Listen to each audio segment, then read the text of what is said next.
Bonjour, je vous retrouve aujourd'hui, coucou, avec le début de mon December Daily. Dans ma précédente vidéo, je vous montrais un petit peu ma structure, ce que j'avais commencé à mettre dedans avant que le mois de décembre ne commence. Et puis là, je vais faire avec vous la page de présentation, on peut dire ça comme ça, elle correspond pas spécialement à une journée. Et puis, quand je filme la vidéo, nous sommes vendredi, nous sommes le 3 décembre. Et alors, ce que j'ai juste fait, j'ai pas fait grand-chose. J'ai imprimé mes photos pour ces 3 premières journées. Et puis, j'ai juste fait, mais très rapidement, je sais plus quand est-ce que j'ai fait ça, une petite enveloppe customisée avec une plaque de gaufrage. Je suis pas certaine que vous puissiez voir vraiment les détails. C'est une plaque de gaufrage, on m'a posé plein de fois la question sur Instagram parce que j'ai posté un petit visuel, pardon. C'est des plaques de gaufrage de Marianne Design. Et là, en fait, c'est un petit village nordique. Donc juste comme ça, j'ai passé mon enveloppe dans la Big Shot dans le classeur de gaufrage. Et puis ensuite, j'ai agrémenté mon enveloppe avec un petit casse-noisette des ateliers de Karine, les rouages de la Fée du Scrap, un petit tampon texte Merry Christmas, c'est Simply Graphique. Et puis de l'autre côté, c'est une chute le négatif d'un die de florilège, donc c'est le haut d'un flocon. Et puis un petit texte, une petite découpe dans du papier pailleté, c'est un die de mes petits ciseaux. J'ai fait un petit tas de découpes. Je suis allée en fait piocher dans mon matériel, mais pas forcément celui de Noël là, dans mes die. Et j'ai essayé de voir ce qui m'inspirait pour ce que j'avais envie de mettre dans mon projet de décembre là. Donc voilà, donc il y a des choses de Noël dans les collections récentes, plus anciennes. Alors j'ai pas tout fait, je m'en suis fait une petite série comme ça, mais c'est surtout des die que j'aimais bien et que j'avais pas forcément eu l'occasion d'utiliser sur des pages de scrap ou dans des mini-albums. Comme je fais beaucoup d'art journal, il y a des produits que j'utilise un peu moins. Donc voilà, donc c'était l'envie de prendre ces produits et de les incorporer dans mon December Daily. Et j'ai fait mes découpes dans du papier blanc, dans du papier pailleté doré et dans du papier miroir or mat. Voilà. Voilà, ma petite enveloppe customisée, mes petites photos, je les ai placées comme ça. Ça peut encore changer, c'était juste histoire de les mettre dans l'album. Je vais y revenir, là c'est pas du tout une vidéo pour scraper avec vous les premières journées, j'y reviendrai après. Mais c'était pour vous montrer un peu comment je fais, pour éviter de prendre trop de retard. Déjà, c'est d'imprimer mes photos, essayer de pas trop prendre de retard par rapport à ça, de déjà les placer dans l'album à peu près pour qu'il y ait une continuité. Et puis voilà. Et après, je scrape quand j'ai le temps et quand j'en ai l'envie ou l'énergie. Là, ces derniers jours, c'était pas trop ça. Donc voilà. Pour cette page de garde, je vais utiliser mes crayons de couleur Polychromos de Faber-Castell et je vous montre en fait comment je les utilise et sur quel support surtout. Les crayons de couleur, j'ai commencé à m'y intéresser il y a 2 ans. Pour le December Daily aussi, j'ai dû les acheter à peu près à ce moment-là. Donc c'est il y a 2 ans, donc je connaissais pas encore très bien. Donc vous avez des tutos déjà de colorisation au crayon de couleur. Alors c'était avec les Prismacolor que je faisais mes colorisations. Donc c'est exactement le même, ce sont à peu près les mêmes crayons, des crayons très gras. Je me demande s'ils sont pas à la cire ou à l'huile, ça j'ai un doute, mais ils sont très gras. Pourquoi j'utilise pas les Prismacolor? C'est un blocage mental. Je vais tout vous dire parce que les boîtes de Prismacolor, les Prismacolor, on peut pas les racheter à l'unité. Il y a 2 ans, c'était comme ça. J'ai pas l'impression que ça ait beaucoup changé.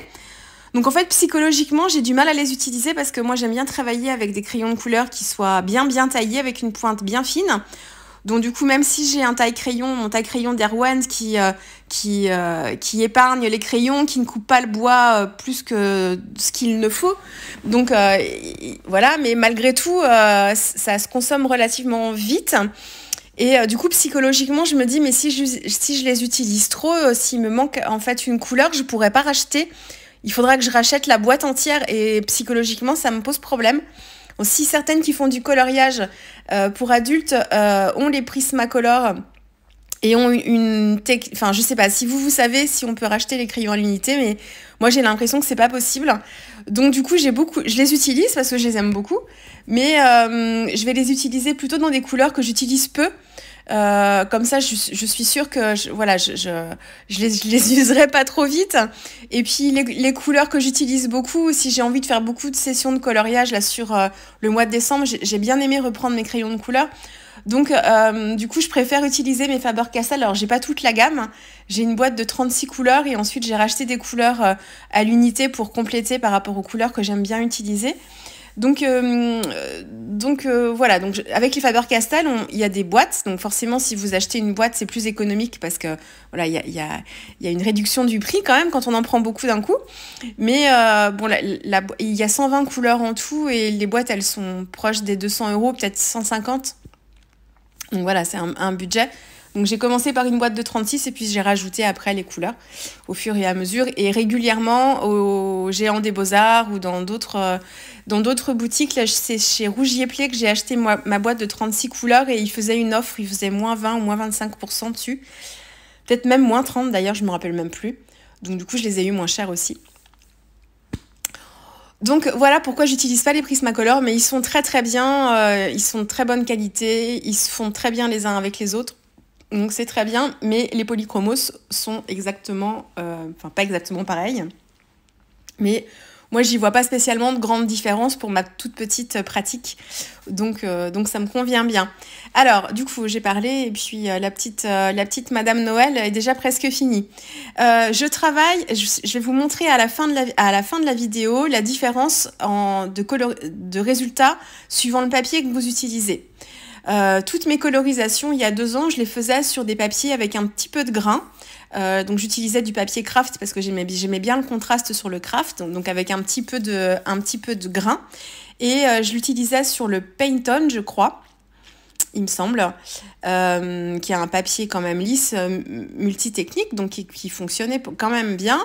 Mais là, je les ai faites, mes tamponnages, sur le papier Paint-On, mais la version lisse, donc qui n'est pas du tout conçue pour les techniques à base d'eau, hein.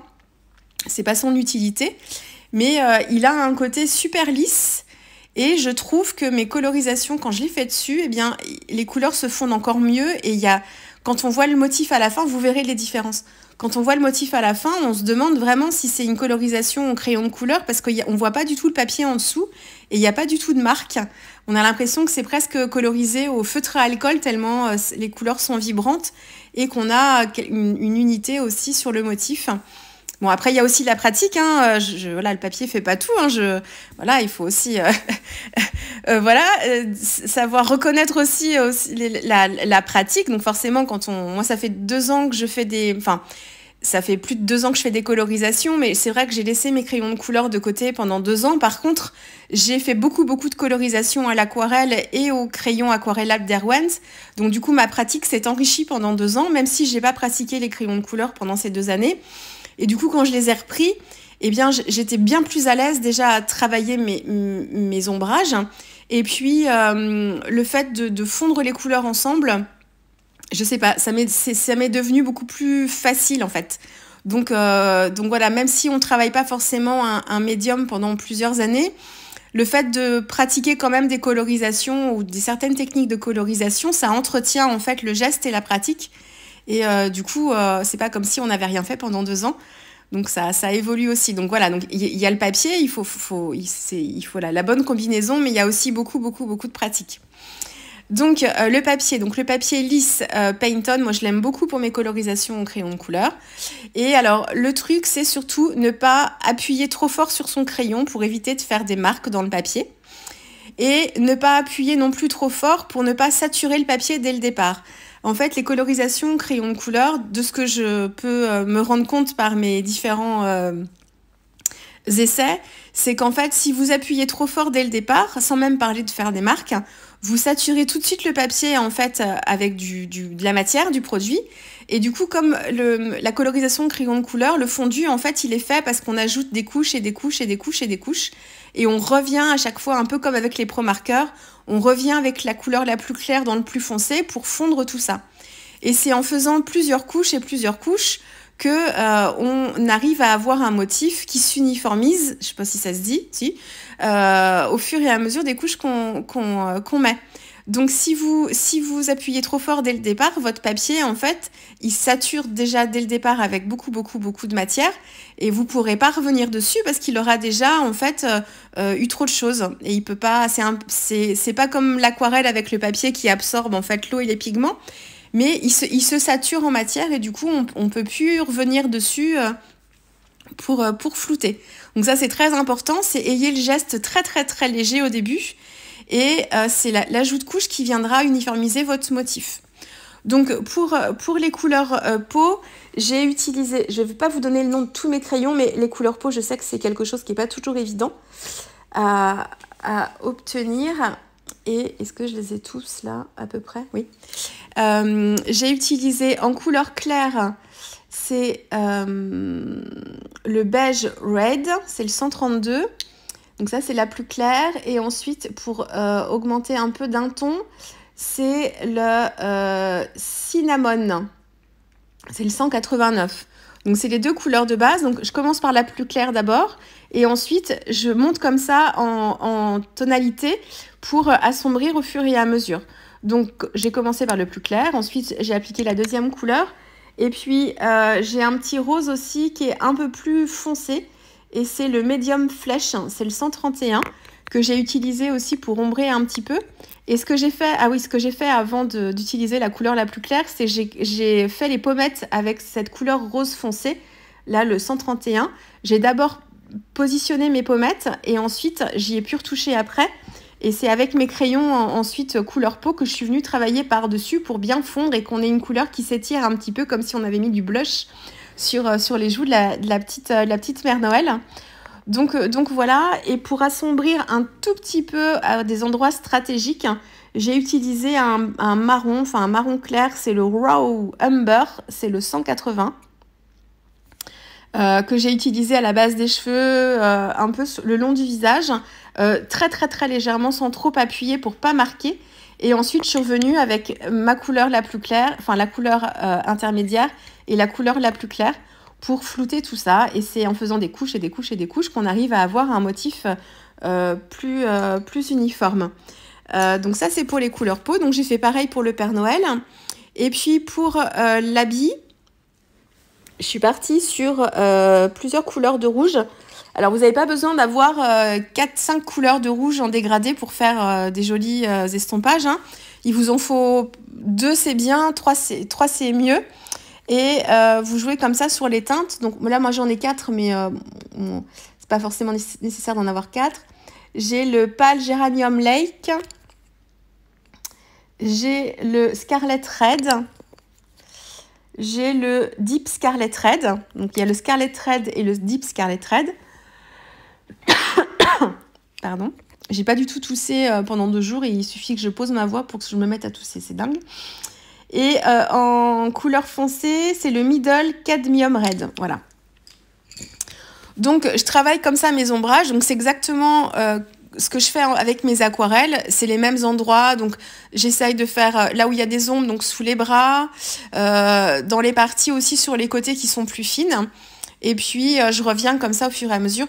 Là, je vous montre. Donc là, en fait, c'est des colorisations qui sont faites sur du papier à dessin classique. Et vous voyez, on voit un petit peu le grain du papier en dessous. Là aussi. Et alors, c'est pas forcément moins bien, hein, parce que ça donne un petit côté plutôt sympa aussi de travailler sur un papier qui a un petit peu de grain. Mais le résultat, ça sera pas le même. Ici, sur le papier lisse, vous voyez, on a un résultat beaucoup plus soutenu et plus uniforme. Mais j'aime bien aussi l'autre résultat. Il n'y a pas de meilleure façon, c'est un peu comme on aime. Hein, et comme le résultat, ça dépend du résultat qu'on veut obtenir. Et oui, je termine rapidement sur les ombrages. Pour les différents vêtements, j'ai utilisé aussi pour assombrir à certains endroits. Donc, j'ai travaillé mes couleurs de rouge. Donc, voilà, une fois que j'étais contente de mon résultat, j'ai arrêté. Et j'ai juste utilisé un peu de grit paint à certains endroits pour assombrir en fait des petits coins qui sont plus dans l'ombre. Donc, tout en légèreté aussi, hein, faut pas trop appuyer parce qu'autrement après on se trouve avec des traits de crayon et on a du mal à estomper l'ensemble. Donc des petits traits de crayon de grit pen et ensuite je suis revenue avec mes rouges pour flouter tout ça et qu'on ait un rouge très très foncé finalement quand on rajoute la couleur rouge par-dessus. Et c'est ce qui me fait mes petits ombrages plus facilement. Voilà, le petit Père Noël, en fait, je me suis trompée, puis je lui ai fait la petite moumoute blanche, en fait, j'ai commencé à la colorier en rouge. Donc du coup, c'était pas très grave. Je me suis dit, bah c'est pas grave, je vais découper la tête du Père Noël et je vais recommencer ma colorisation sur un autre tamponnage et ensuite pour les vêtements. Et j'ai collé ma tête du Père Noël ensuite par-dessus. Donc du coup, ça me donne un petit effet aussi de volume. Et là, donc je suis en train de faire ma petite page de garde. Donc je travaille sur un papier de Happy Little Fox de la collection hivernale qui vient de sortir. Mon die porte, c'est un die Atelier de Karine, tout comme le petit nœud découpé dans du papier pailleté. Et puis, j'ai une découpe journal qui est un die Atelier de Karine aussi. Et Noël, c'est un tampon Atelier de Karine que j'ai tamponné à la Versafine noire. Moi, j'utilise la Versafine claire qui s'appelle Nocturne. Vous avez aussi la Versafine Onyx Black qui fait exactement la même chose. Il n'y a pas forcément de... Moi, j'ai pas de préférence entre les deux. J'ai l'habitude d'utiliser la Versafine claire. Je la trouve un poil plus fine, mais franchement, je pense pas qu'elle soit réellement plus fine. C'est moi qui me fais une idée, mais elles sont vraiment, vraiment pareilles. Et en fait, sur les lettres du mot Noël, donc je les ai détourées. Et ensuite, j'ai appliqué un petit crayon gel doré sur les petits ronds là sur le mot pour les lettres, pour faire un petit peu comme des petites loupiottes, comme si ça s'éclairait. Et puis voilà. Donc c'est vraiment là le travail de colorisation qui était important. J'ai pas beaucoup travaillé autour. Là, je vous la montre un petit peu plus près. Et ah oui, pour la barbe, j'ai utilisé des gris parce que bon, je voulais une barbe blanche, mais je voulais faire des ombres quand même dessus. Donc c'est des gris froids, je crois, que j'ai utilisé, les Cold Grey. Et vous avez en fait plein de nuances du 1 jusqu'au 5 ou 6, je sais plus. Donc là, j'ai utilisé la nuance 2 et la nuance 1. Et j'ai dû mettre... est-ce que j'ai mis aussi la 3. J'ai fait 1, 2, 3 et un peu de gris de paint par endroit. Et pareil sur les cheveux. Voilà. Bon, j'espère que ça vous aura plu.